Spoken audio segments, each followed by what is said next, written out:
Hello, friends. Welcome back to the Psychedelic Art Exchange YouTube channel. We have another wonderful auction for you running right now. Our October CGC sale is small but mighty, and it is open until October 10th. That's a Thursday, 9 o'clock p.m. Eastern Time. We've spent a little bit of time on this channel in the past talking about Grande Ballroom items, and we have a really great collection of high quality Grande cards in the current sale. So we're going to talk about some of those today as they're sitting right there.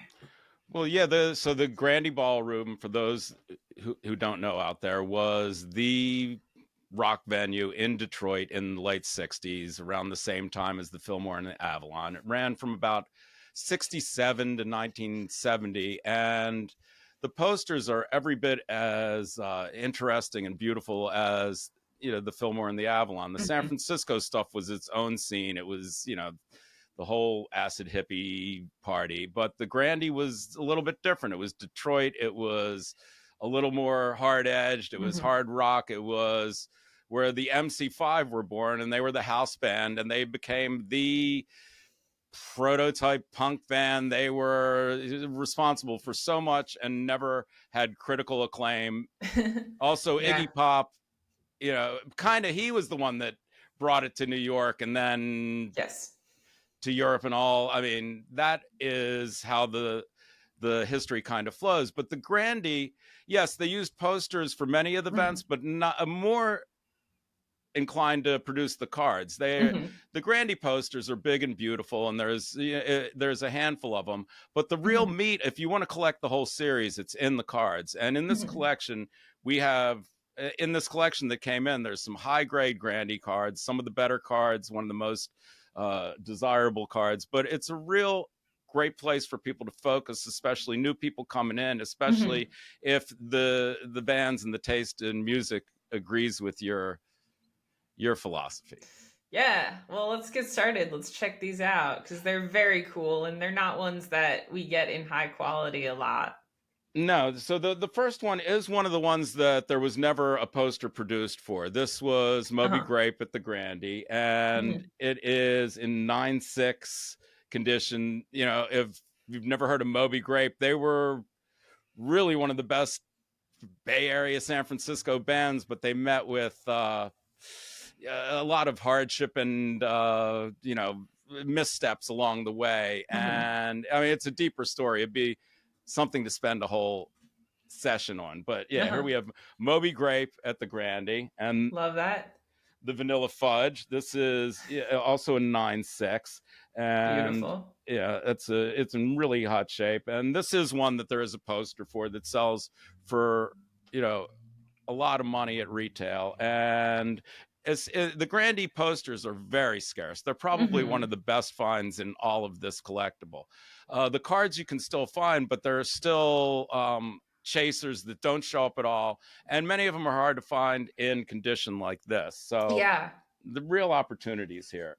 After this is one of the more fun cards. It also showed up as a poster, but it's the Fugs.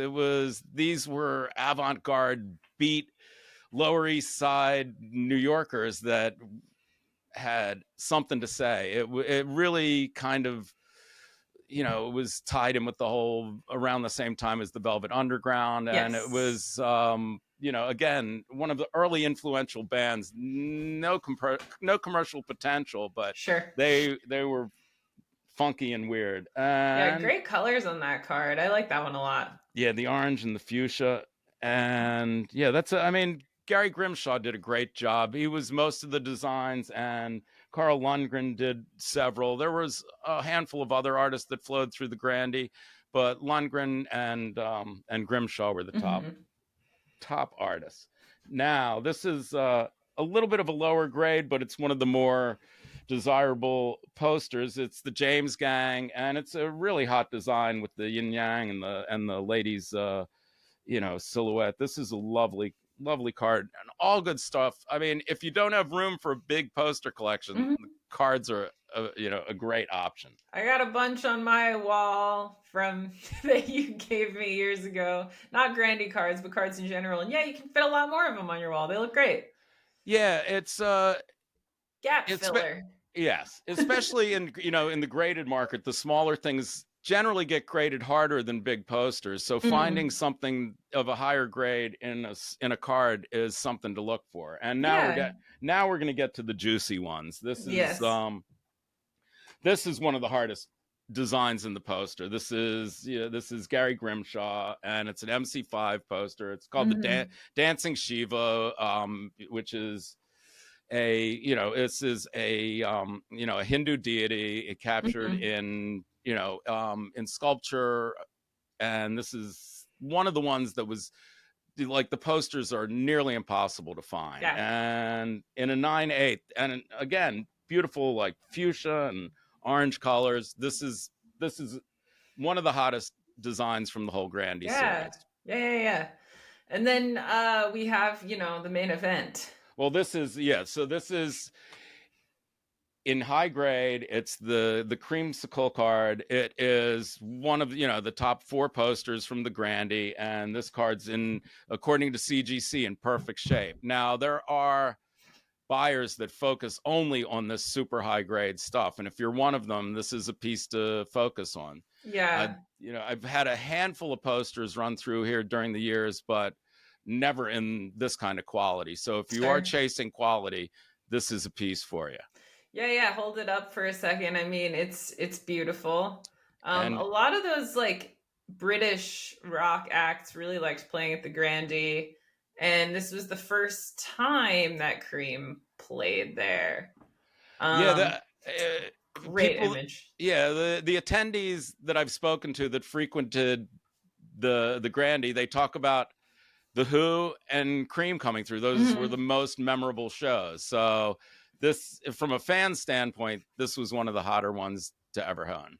The Ming is also very rare and scarce. That's another Cream postcard that comes later in the series.